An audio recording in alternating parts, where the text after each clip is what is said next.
YCP అధినేత జగన్మోహన్ రెడ్డిని ఓటమి భయం వెంటాడుతోందా? నిన్న మొన్నటి వరకు వై నాట్ 175 అంటూ ధీమా వ్యక్తం చేసినటువంటి జగన్మోహన్ రెడ్డి ఇప్పుడు ఆ ధైర్యం సన్నగిల్లుతోందా? ఆయన ఓటమి భయానికి కారణం ఆయన ఇప్పుడు నివసిస్తున్నటువంటి ఇంటికి సంబంధించినటువంటి వాస్తు దోషమని ఆయన భావిస్తున్నారా? అందుకే ఆ ఇంటిని వాస్తు దోషాన్ని సెట్ చేసేటువంటి ప్రయత్నం ఇప్పుడు జగన్మోహన్ రెడ్డి చేస్తున్నాడా అంటే అవునని సమాధానం ఇస్తున్నారు కొంతమంది రాజకీయ విశ్లేషకులు. ఇక ఇదే అంశానికి సంబంధించి మనతో మాట్లాడేందుకు ప్రముఖ రాజకీయ విశ్లేషకులు కృష్ణకుమారి గారు మనతో ఉన్నారు. మేడంతో మాట్లాడదాం. మేడం నమస్తే. మేడం నమస్తే. మేడం, వైసీపీ అధినేత జగన్మోహన్ రెడ్డిని ఓటమి భయం వెంటాడుతోందని నిన్న మొన్నటి వరకు వై నాట్ 175 అంటూ ధీమా వ్యక్తం చేసినటువంటి జగన్మోహన్ రెడ్డిలో ఇప్పుడు ఆ ధైర్యం సన్నగిల్లింది. దానికి కారణం ఆయన ప్రస్తుతం నివసిస్తున్నటువంటి ఇంటికి ఉన్నటువంటి వాస్తు దోషమని ఆయన భావిస్తున్నారని, అందుకే ఆ వాస్తు దోషాన్ని సెట్ చేసేటువంటి పనిలో జగన్మోహన్ రెడ్డి తలమణికలై ఉన్నారు అంటూ ఒక వార్త సోషల్ మీడియాలో చక్కర్లు కొడుతూ ఉంది. దీని మీద మీ విశ్లేషణ ఏంటి మేడం? ముందుగా నేను వాస్తు దోషం గురించి మాట్లాడతా.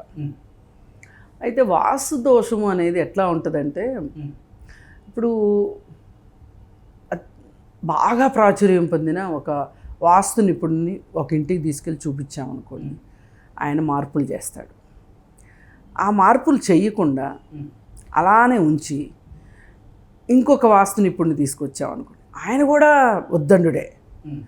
ఆయన ఈయన చెప్పిన దానికి కాకుండా ఇంకొన్ని మార్పులు చెప్తాడు.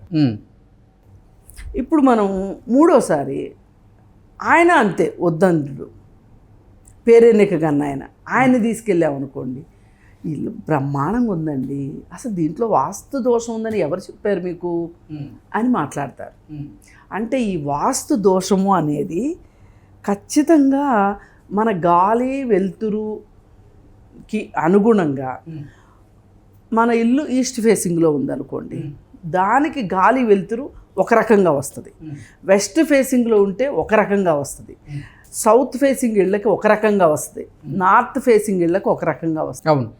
దాని ప్రకారంగా కట్టుకోవడమే తప్పితే ఈ ఇల్లు ఎలా కడితే లక్ష్మీ కళ తాండవిస్తుందని కానీ, ఈ ఇంటి కోసం గోతులు దవ్వేటప్పుడు ఆ ప్లాన్ ప్రకారం ఈ ఇంటికి గోతులు తీసేప్పుడు లంకి బిందెలు దొరుకుతాయి అని కానీ, లేదు ఈ ఇంట్లోకి రాగానే ఆ మనిషికి 3 or 4 స్టంట్లు పడ్డాయి అని కానీ, అది ఇది కాదు అంటే కోర్టు కేసుల్లో గెలిచి బోలెడు డబ్బులు వచ్చినాయి అని కానీ, లేదు అనుకుంటే కోర్టు కేసులు ఓడిపోవటం కానీ జరగడము అనేది ఈ మొత్తం ఇప్పుడు నేను ఇందాక మీకు చెప్పిన 4-5 మంచి పనులు చెడ్డ పనులు జరగటానికి రీజన్స్ ఈ ఇల్లు కట్టాలి అనుకునే దానికంటే ముందే నిర్ణయించబడి ఉంటాయి. అంటే నిర్ణయించడం అంటే మళ్ళీ ఇంకొక శాస్త్రం అనుకునేరు కాదు, మనము తీసుకున్న నిర్ణయాల వల్ల, మనం వేసిన అడుగుల వల్ల జరుగుతుంది తప్పితే ఈ వాస్తుల వల్ల మాత్రం కానే కాదు. ఓకే. అలా అనుకుంటే, నేను రియల్ ఎస్టేట్లో ఉన్నప్పుడు ఒక స్థలం చూపించాను ఒకళ్ళకి. ఆ స్థలానికి ఎడమ పక్క పెద్ద కొండ ఉంది. ఓకే. ఆ కొండ ఉండేసరికి చాలామంది ఏమన్నారంటే, నార్త్ సైడ్ కొండ ఉండకూడదండి, సౌత్ సైడ్ కొండ ఉండాలి, నార్త్ సైడు నీళ్ళు వెళ్తూ ఉండాలండి, అప్పుడు మాత్రమే కరెక్ట్ అండి ఆ స్థలము అన్నారు. అంటే నేను అన్నాను, ఏమండి ఇప్పుడు మీరు స్థలం కొనే దానికోసం అని చెప్పి నేను ఈ కొండను తెచ్చి పెట్టలేను, కొండను తీసివేయలేను, కాబట్టి నేనేమి చేయలేనండి అన్నా. అప్పుడు అది గజం 2000 రూపాయలు, ఇప్పుడు అది 1,00,000 రూపాయలు గజం. ఓకే. ఆ పక్కన కొండల మీద ఇప్పుడు ఐఏఎస్ ఐపీఎస్లకి మినిస్టర్లకి అది గవర్నమెంట్ ల్యాండ్, క్వార్టర్స్ ఇచ్చారు, అంటే వాళ్ళకి ఇళ్ల స్థలాలు ఇచ్చారు. ఓకే. ఆ ఇళ్ల స్థలాలు ఇచ్చేసరికి ఇప్పుడు మన పక్కనున్న గవర్నమెంట్ ల్యాండ్ ఇలా మంత్రులు ఐఏఎస్లు ఐపీఎస్లు వచ్చి ఉంటారంట అనగానే ఈ ఈ ఈ ప్లాట్లకి మంచి డిమాండ్ వచ్చింది ఒకటి. రెండోది కాలానుగుణంగా వచ్చే డిమాండ్ కూడా వచ్చింది.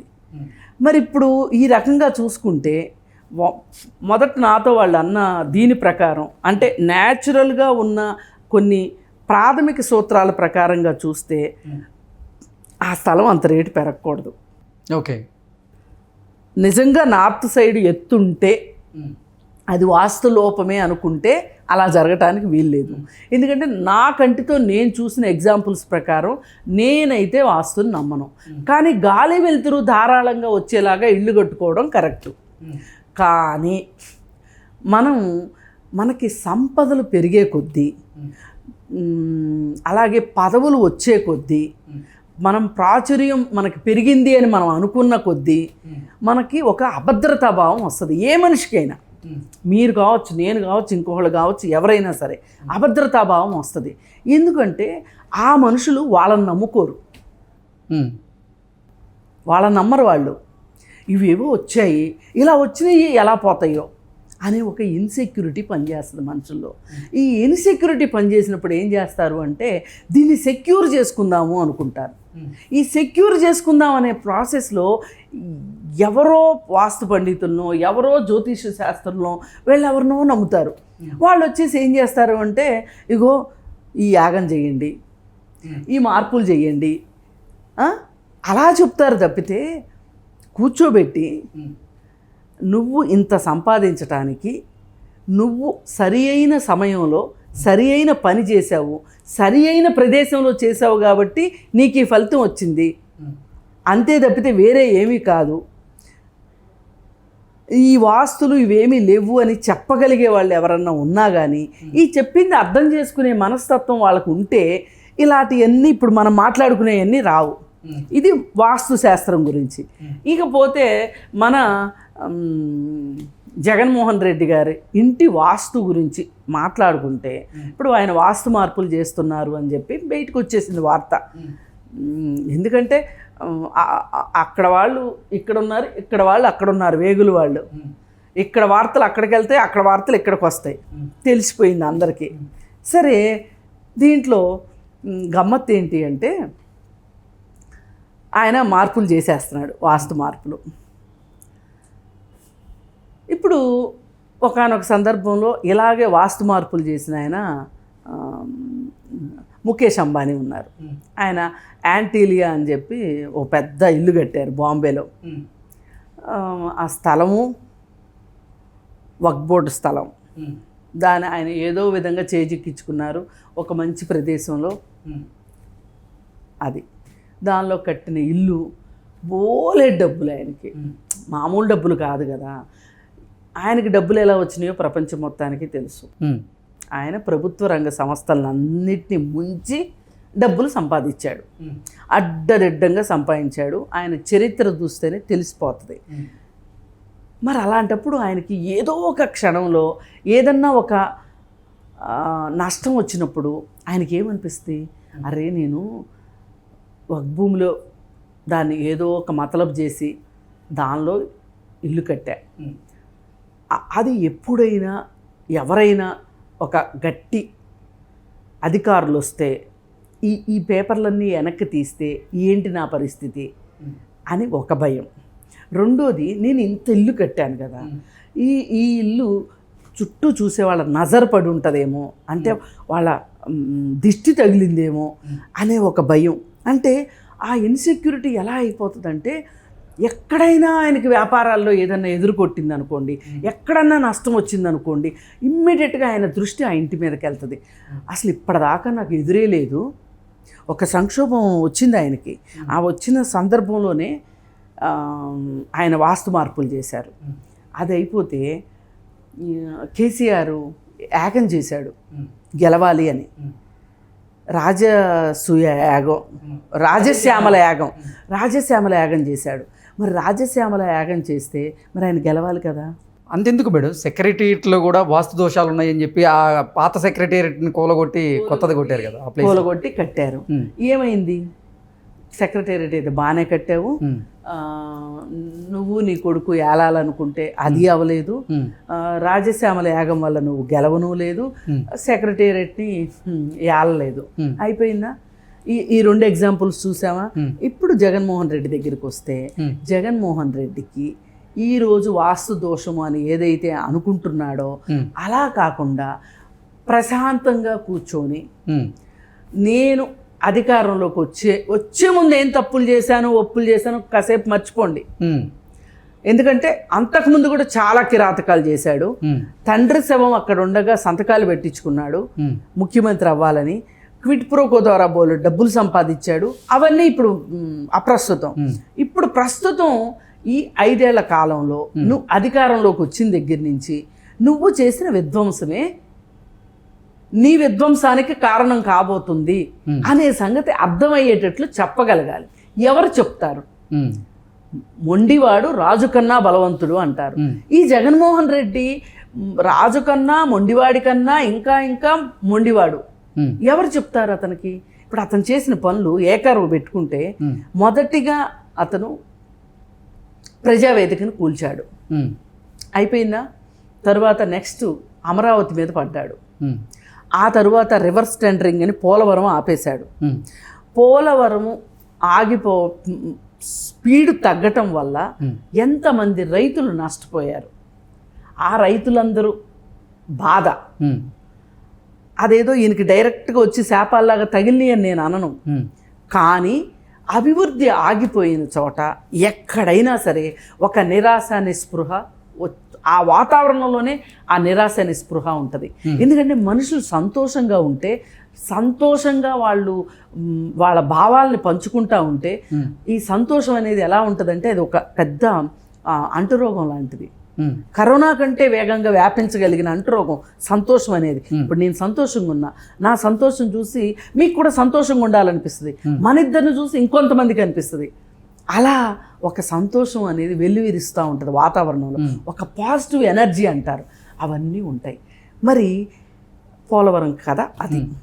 అమరావతి దగ్గరికి వచ్చేసరికి 34,000 ఎకరాలు ఇచ్చిన రైతులు తాలూకు కుటుంబాలు, ఆ పొలాల మీద ఆధారపడి బతికిన ఎవరైతే కుటుంబాలు ఉన్నాయో, అంటే పనులు చేసేవాళ్ళు ఉంటారు, రకరకాల వాళ్ళు ఉంటారు, ఇంతమందికి నువ్వు కొంతమందికి ఉపాధి పోయింది, కొంతమందికి నా పొలం తీసుకున్నారు, ఏం జరుగుతుందో.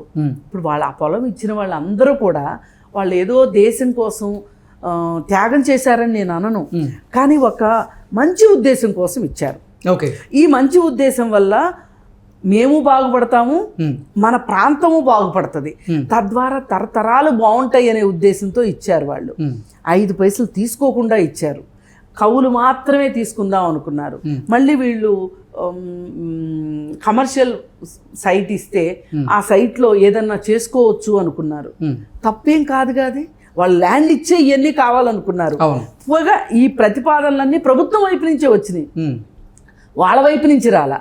అంటే 34,000 ఎకరాల తాలూకు రైతుల కుటుంబాలు